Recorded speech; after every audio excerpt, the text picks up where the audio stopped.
Okay, stay. All right.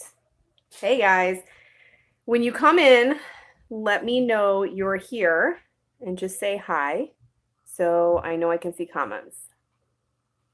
I tried, and let me know if I'm like in a weird vertical video or if I'm covering the whole screen because I tried to do this on my computer and it was not cooperating. Apparently I don't have the right software in there, so I don't know. So we'll just do this with the phone.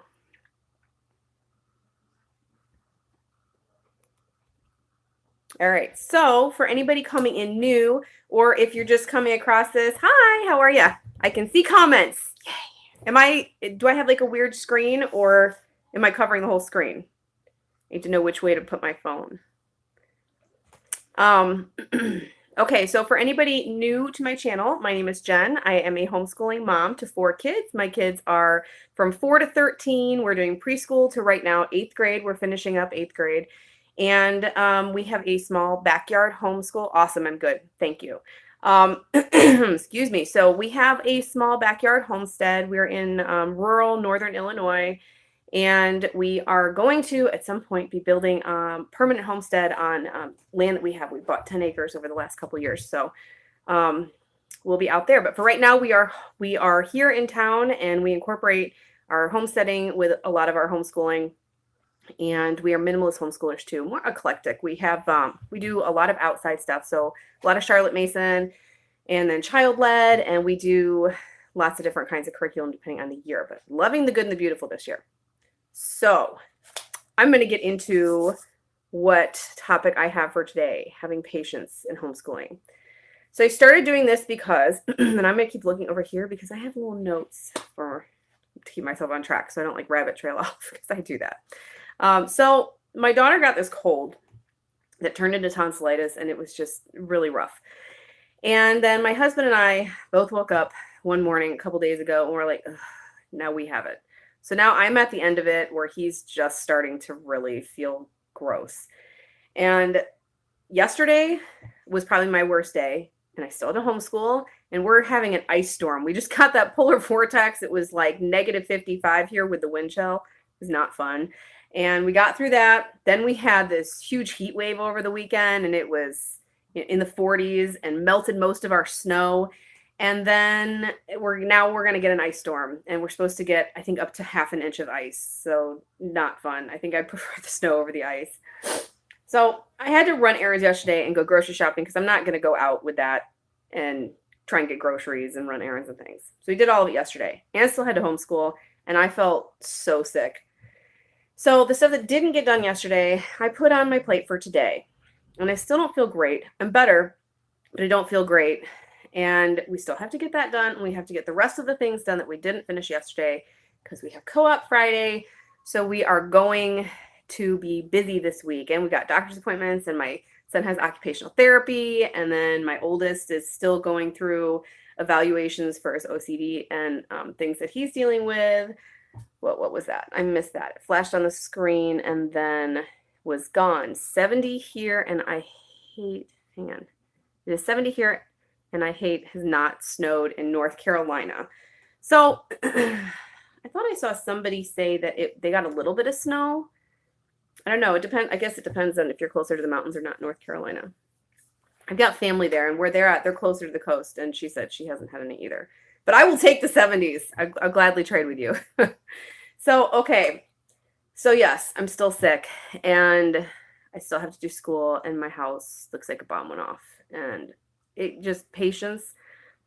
If I don't get enough sleep, and I have my list just keeps growing and growing and growing, and I can't stay on top of it, my patience is like, it runs really thin. And having to do homeschool on top of it, and everybody wants my attention at the same time and everything. And, we have group studies and things that we do together, but when it comes to individual stuff, if one is having a problem getting the computer going and the other one wants help right now in reading, and my preschooler is running around screaming, or she's just, running and having fun and playing. Like this morning, she was playing with the cats and running back and forth with a piece of yarn the cat was chasing. It was very distracting to my older one who was trying to do math. So everything was just kind of happening at the same time. And okay, I'm out of patience. So what do I do during that time? I divide it, and I kind of divide and conquer is probably my first go-to thing. Divide and conquer. So I put my oldest, get him set up because he is independent, and I can just go put him off into, we've got kind of this little front foyer area, and my husband built a computer desk just for that area to fit in the corner, and I will set him up and he can do math. And if he has an issue with anything, he needs help, then we can always come back to it later. Usually when my husband's home, and I can just sit with him and he can keep the other ones busy. When I've got my 7 and 8-year-old, and they are not, I was really hoping that they would kind of progress a little bit closer together, but my 8-year-old has really progressed very quickly in math, which is really good for him. But my 7-year-old has progressed a lot slower. And they're totally different. Like now Jackson, he's my 8-year-old, is in teaching textbooks, and Caleb, my 7-year-old, is still in Math UC. So I can't really, it's hard to really do that at the same time with them, because Jackson, even though teaching textbooks is more, it's meant to be more independent, he has dyslexia, so he really still struggles with the reading, and he can't read at the level that his math is. So I have to sit with him and read that stuff. And then Caleb is learning subtraction now, so that's a new concept, and I have to sit with him through every single problem. So it's just, today was all divide and conquer. Divide and conquer. So I sent a couple upstairs to play. I sent another one into another room to try and do something creative independently. I just divided them. I scattered them all to different sections of the house. Do something fun. I let them have free time. I totally just threw our schedule, or routine, not really schedule, our routine to the wind, and broke it all up. And the other thing I did is I let them pick 2, or my older ones 3 things on their assignment list that they had to do. So, and I let them pick anything that they wanted to do. If you just want to do handwriting and you want to do art, fine, let's do handwriting and art. And then after lunch, we'll pick one more thing. And then in the afternoon, we'll do one more thing. And then when Dad's home, we'll do one more thing. So it's not so much all at one time. And I have periods in between where I can rest and I can refocus and not lose my patience, because the last thing I want to do is lose my patience and put my stress and overwhelm onto my kids. So I know how you feel about reading. I have reading problems. I still have friends with me to help me read stuff at appointments. Do you have dyslexia? Do you know? You're going through all of this with my son and discovering that he's dyslexic. My husband, reading all this, he really thinks that he has dyslexia also. He just had his 37th birthday, and he avoids reading. If we're doing anything that's together, like any kind of Bible study or just doing something online, I always end up just reading it aloud to him, because he really just can't stand reading. So the way we found out Jackson was dyslexic is actually through our co-op. I have a friend that works with dyslexic kids, and she does tutoring and things. And she just gotten is a certification or a license, I'm not sure, but in Orton Gillingham. So she's an Orton Gillingham approved tutor, and which is a really great approach for teaching dyslexic kids. And she teaches a phonemic awareness class, and they're great classes. And I asked her if Jackson could take her younger class, because he's still really struggling. And she pointed some things out, and we just kind of put everything together and figured out that he is dyslexic. I have not put him through an official evaluation and everything, because my oldest is going through an evaluation currently. And I'm planning on doing a separate video on all of that, because when we have all the information, because there's going to be some things that I'm sure he's not going to want to share. You want a cough drop? Here, you want one of these? No, hang on 1 second. Okay, in my purse. The On Guard cough drops are in my purse. Okay? Okay. I'm live, so just take that and go ahead and go back in the front room. I turned on a movie for them and got a pizza for lunch. Those are the Breathe ones. You need the orange bag. So anyway, we decided not to do that formal dyslexia evaluation right now, because my older one, and that one, that's totally out of pocket, and it's so expensive. And like, they look at everything. They look at the emotional, the physical, the developmental, behavioral, everything, all of his medical history, everything, to really put a good diagnosis behind it. And the reason we want the diagnosis is to really know what we're dealing with. Everybody, in the past, pediatricians and people that he's interacted with have mentioned that it's more OCD and anxiety disorder than anything else. But the older he gets, and then he starts having like physical tics and things, and it's really affected him socially, and he's really wanted some answers too. So when your older kid comes to you and says, I want to get to the bottom of this, and I want help with this because I don't want to live like this, you need to listen. It's time to listen and get it done. So that was our priority. When we're done with his evaluation, then it's Caleb's turn, our youngest son, who has sensory processing disorder, and he'll be doing his autism evaluation. Is it not in there? Hang on a second. Here. Oh, I've got it. Oh, they're right here. Yeah. Say hi. Hi, I have a bunch of drawings in my binder. I'll show it on my video. Again, Jackson has a new channel too. It's called Jackson Builds. Yep. Way to plug your channel. All right, go watch the movie. All right, you want to say hi? Mm-hmm. Okay, here comes Caleb. So we were just talking about you. Is that okay? Mm-hmm. Caleb has sensory processing disorder, and we've been pushed to kind of do an autism evaluation on him.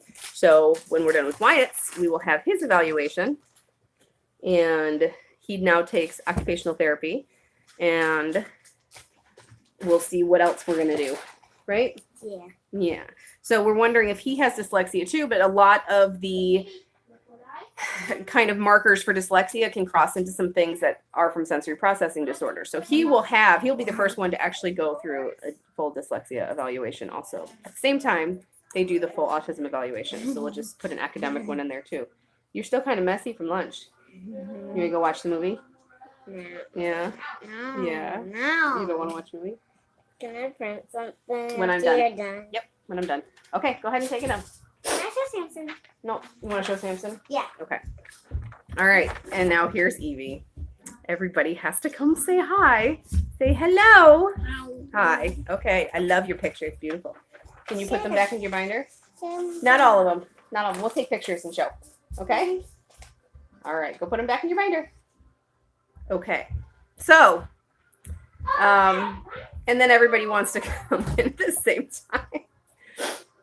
And here's Samson. So if you follow us on Instagram, you know that in the summer, this one, who is like Caleb's therapy cat, hi, okay, watch out.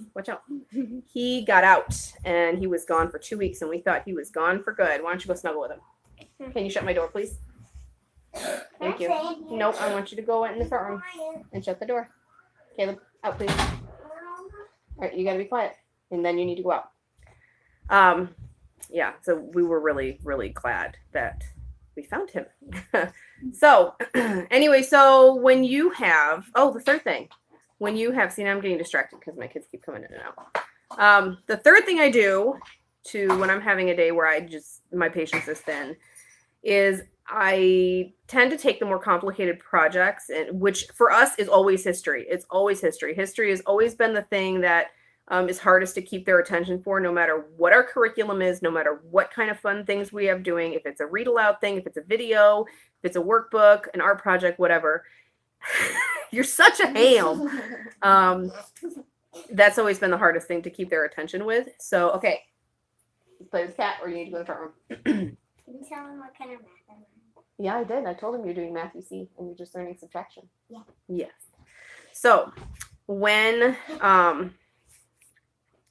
we're having that kind of really hard day, I'm trying to shut this off here. Okay, I just pretty much take something, the really complicated things that is going to require more long-term patience, I guess, from my part, or focus for them.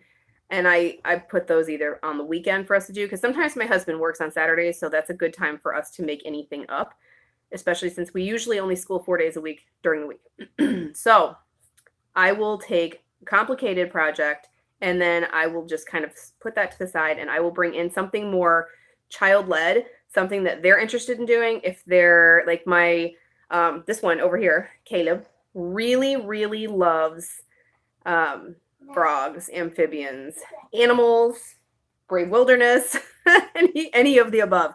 So we will have a heavy science day and he can just have fun with that. And we'll do more art projects, or we'll do more outside stuff if the weather allows. Now in winter, cabin fever, that really, the last probably month. No. Okay, it's time for you to go out. Yep. Time for you to go out. I think Samson wants to go out too. They have cabin fever really bad. Our last day of co-op for the fall was right around Thanksgiving. And then we had nothing to do in December. We all got sick. Then we had Christmas. We don't really do much for New Year's. We just kind of hang out at home and do family stuff. And then we got sick again. Still haven't had co-op. It got really cold. Then we had the polar vortex. And now we got sick again. And it's just been one thing after the other. And they've got cabin fever really bad. And we can't just go outside. Because now, even though it's warmer, it's a mud pit outside. Right? Yeah. Yeah. So, what are your guys' go-to things when you are out of patience? Share with me your ideas. Because everybody's kind of got their limits and everybody's got new ideas. That's part of why I love on YouTube and Instagram and sometimes Facebook. I'm kind of Facebooked out, but Instagram really, I think, is a really good one. And the Facebook Lives like this, the community that develops in there, everybody can just kind of come together and you always get new ideas. There's so many creative and inventive mamas out there and they all come up with some great ideas. I think my daughter has her head pressed up against the door on the floor singing. I think so. Yeah. Yeah. Yeah. So, yeah, that's what I have for you guys today. I wanted to do a nice edited, clean video of it where I could edit out any distraction that may come in. But it was just not happening yesterday. And then even if it did, I did not have the energy to be able to sit and film. I needed sleep. So we went live today. Yeah. Distractions or not. Yeah. All right. Well, I hope you guys are all having a good, don't do that. Don't do that. Come on. I hope you guys are all having a good winter and not suffering too much from the cabin fever. So if you guys have not subscribed yet, feel free, if you're interested, to follow our adventures. No, where'd he go? He's probably on the other side of the bed.